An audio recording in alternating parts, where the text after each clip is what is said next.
Alors les amis, si vous vous retrouvez sur cette petite vidéo, c'est que vous êtes curieux de savoir ce qui pourrait vous arriver au lycée et je vais vous raconter ça en quelques points. Alors je vous le dis pour tous ceux qui s'attendent à un truc de ouf, vous pouvez, voilà, tous les scénarios en mode ouais, le lycée ça va être incroyable, vous pouvez mettre ça à la poubelle, c'est pas si ouf que ça. Vous allez arriver, vous allez voir un nouvel établissement, voilà, vous allez voir il y a de nouveaux gens.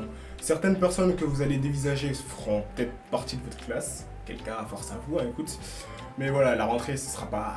À partir du collège, il n'y a plus vraiment grand chose qui change, j'ai envie de vous dire. Juste vos cours vont changer, vos profs, vos fréquentations, peut-être le niveau sera un peu plus haut, mais il n'y a pas grand chose qui va changer. Petite nouveauté quand vous allez arriver au lycée, le fait que vous pouvez utiliser votre téléphone. Alors ça déjà, ça m'a surpris quand moi je suis arrivé en seconde, le fait que tu puisses sortir ton téléphone. Alors, tu peux pas le sortir partout hein, en classe, on n'est pas encore là, hein, ça c'est sûr et certain. Par contre, le tel, tu peux le sortir dans la cour, pas dans les bâtiments, en tout cas dans mon lycée, dans les bâtiments, c'était pas trop ça. Sauf s'il y avait vraiment urgence où tu travailles avec. Qui travaille avec son téléphone dans les collèges, personne. Voilà. Au niveau de votre classe, si votre classe est nulle, désespérez pas, ok? Par contre, si elle est vraiment nulle et que vous savez que vous allez passer les 3 années avec, là, vous devez commencer à vous poser des questions. Là, je vous dis, il faut commencer à se poser des questions. Si votre classe est si nulle que ça, les gars, allez voir ailleurs. Je sais pas, devenez pote avec des gens qui sont dans d'autres classes. Cherchez pas à rester dans votre classe, toujours dans votre classe, c'est pas la peine, c'est pas la solution. Au niveau des lycéens qui sont déjà là aussi, hein, cherchez pas à fantasmer ou quoi. On n'est pas aux États-Unis, je vous le dis tout de suite. Tout ce que vous pouvez imaginer, vous faire des films ou je sais pas quoi, ça aussi, c'est poubelle. Vous allez arriver, vous serez peut-être plus intelligent qu'eux. Auquel cas, tant mieux pour vous si c'est le cas, hein, mais ouais, vous pouvez arriver et tomber sur des débiles mentaux. Voilà, c'est une réalité de la vie. Alors au niveau de la vie au lycée, qu'est-ce qui change? Comme je vous l'ai dit, le tel, on peut s'en servir. Après, au niveau des absences et tout ça, voilà, moi dans mon lycée, c'est un lycée un peu spécial, t'arrives en retard, on te laisse dehors. Voilà, on te laisse dehors, mais pas pour 5 minutes, hein, on te laisse dehors pour une bonne heure. C'est-à-dire qu'il y a de la pluie, il peut neiger, il peut y avoir un mec dangereux dehors. Ils te laisseront pas rentrer. Après, ça peut changer selon les lycées. Moi, j'étais en lycée pro. Le lycée était cool, mais juste ça, les gars, poubelle. Hein. Franchement, poubelle, j'ai jamais compris cette règle. Elle servait à rien. Alors, si vous avez un foyer, moi, je vous le dis, je vous conseille de passer tout votre temps là-bas parce que vraiment, la permanence, c'est pas... Permanence, c'est l'enfer. Permanence au collège, c'était marrant. Moi, pour mon cas, la permanence au collège, c'était cool, c'était drôle. On pouvait faire des trucs, mais la permanence au lycée, les gars, c'est l'enfer. Quand t'as des profs qui te disent pas qu'ils sont pas là, bon, après, ils sont pas censés te prévenir, mais quand t'as des profs, t'arrives, t'es ponctuel, tu t'es réveillé tôt pour arriver au lycée, et qu'on t'apprend qu'ils sont pas là 20 minutes après, en sachant que potentiellement, peut-être t'as des heures de perm juste après, tu vois, c'est pas trop ça. Donc, moi, je vous conseille de passer votre vie au lycée, que ce soit avec les autres ou pas. Voilà. Normalement, si vous avez un baby-foot, tout est carré. Si vous avez un baby-foot, des canapés, passez votre temps au foyer. Ce sera votre deuxième maison, vous serez tranquille. Alors, au niveau des surveillants, essayez de devenir pote avec eux. J'ai que ça à vous dire. Si les surveillants sont cool, devenez pote. En fait, devenez pote avec tout le monde. Même les gens méchants. Mais pas trop méchants quand même, voilà. Si vous voulez pas avoir des problèmes. Essayez de devenir pote avec tout le monde. Ça sert à rien de rester dans son coin, de regarder les gens bizarrement. Ça sert à rien. Le premier jour, commencez à aller discuter avec les gens. Si les gens sont bizarres, passez votre chemin. Cherchez pas à vous imposer. Les surveillants, franchement, si vous avez des surveillants cool, vous avez tout gagné. Parce que si vous avez des surveillants chiants, comment vous dire que vous êtes un peu dans la merde, hein. Vous allez avoir des problèmes. Voilà, vous allez avoir des problèmes, ni plus ni moins. Alors au niveau des réformes, j'ai vu un peu ce qui se passait pour les collégiens, voilà, les groupes de soutien, 6e, 5e, le fait qu'ils veulent interdire le téléphone au collège. Alors ça, je comprends pas trop le délire. Voilà, on s'écarte un peu du sujet principal du lycée, mais le fait, juste qu'on revienne sur ça, le fait qu'ils veulent interdire le téléphone au collège. Je comprends pas qu'on veuille l'interdire alors que c'est déjà interdit de base. Après, c'est bon, c'est tant mieux, mais...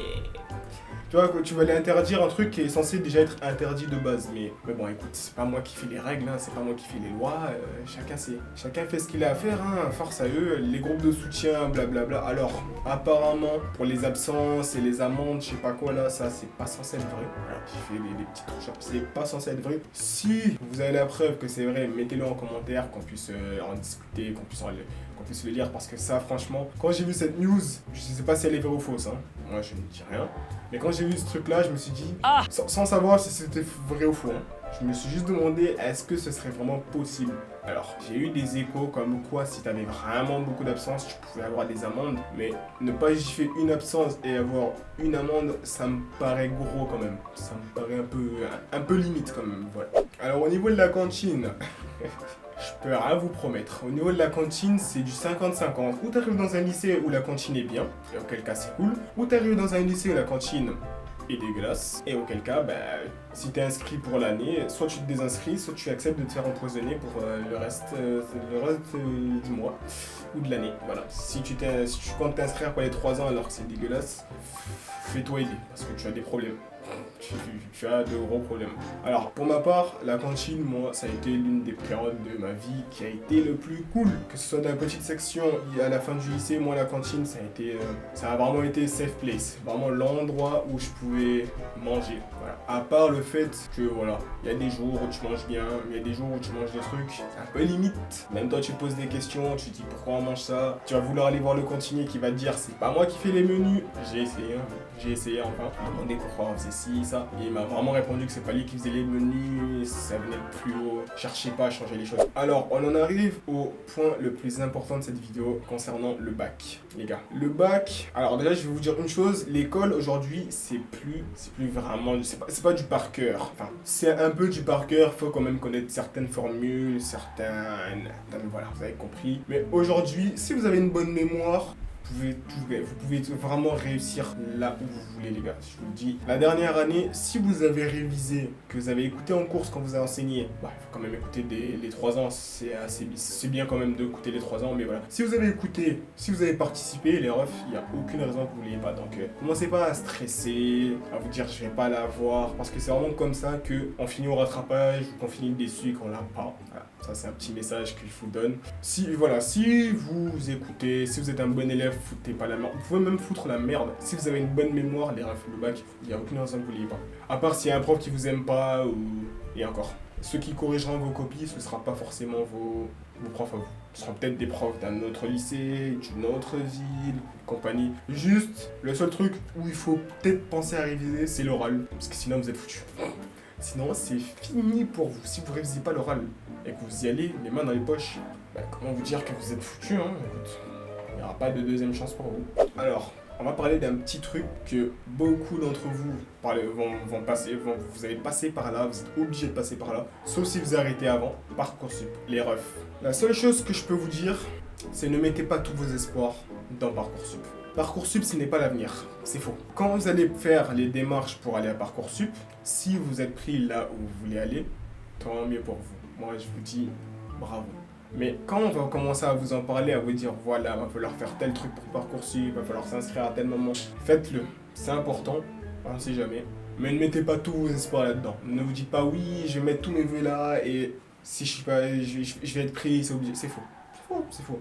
Parcoursup, c'est un immense bordel. Ça dépend, hein. Ça dépend vraiment de la filière dans laquelle tu veux aller, mais Parcoursup, c'est un méga bordel. Donc, moi, ce que je peux vous conseiller, c'est quand vous arrivez au lycée, si vous savez déjà ce que vous voulez faire et que vous savez quel vœu vous allez former sur Parcoursup, pensez quand même à un plan B. Voilà, pensez quand même à un bagage, à une valise, un truc que vous avez derrière vous, une passion, un sport ou un autre truc. Pensez quand même à un plan B parce que franchement, Parcoursup, ce n'est pas l'avenir. Je vous le dis tout de suite, ce n'est pas l'avenir. Je m'attendais à rien et j'ai pas été déçu. Juste pour que vous sachiez, avec mes potes, on avait tous plus ou moins on avait tous fait nos vœux. On savait tous où on voulait aller plus ou moins. Et quand on a vu qu'on n'avait pas été accepté, est-ce qu'on a pleuré? Non.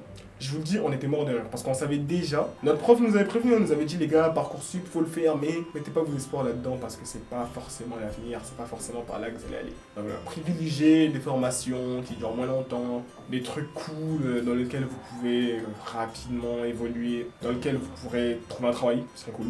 Parce que je suis désolé, hein, tu fais 3 ans, t'as ton bac, et tu finis à McDo, écoute, c'est pas que McDo c'est nul, hein, mais voilà quoi. Il y a mieux.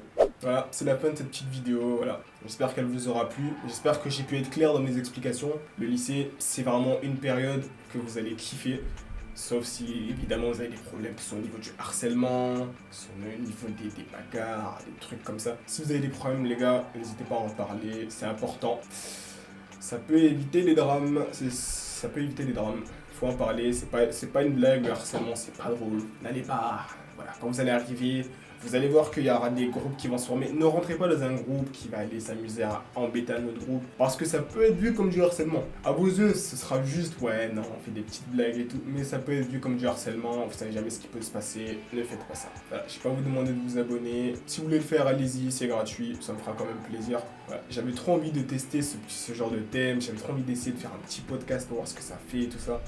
Honnêtement, j'ai bien aimé. Voilà. Donc, est-ce qu'il y en aura d'autres potentiellement, hein, si j'en ai envie. Et voilà. Sur ce, j'espère que vous allez passer une bonne rentrée. J'espère que vous allez kiffer vos années lycée. C'est 3 ans, les gars. 3 années. Hein. Si la première année est cool, normalement les 2 autres devraient l'être tout autant.